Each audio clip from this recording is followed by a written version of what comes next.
Okay, so another thing we're going to do is be removing this chrome cover. So again, if you want to replace that with a carbon fibre piece or get it painted, you can get black ones, colour coded, whatever you want. It's super easy. All you do, little screwdriver, and there's a little flap in here. You bend that down, rotate that back, and that's off.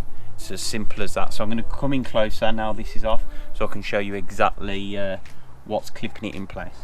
Okay, so if you look just here, there's a little flap that goes backwards and forwards as you press it. So all you're doing is getting your screwdriver and basically pulling that down so you can then rotate it, because it locks on using these little channels here. So it's as simple as that to remove it. So if you found that video useful, please hit that like button and subscribe for future content. Thanks for watching, and we'll see you in the next video.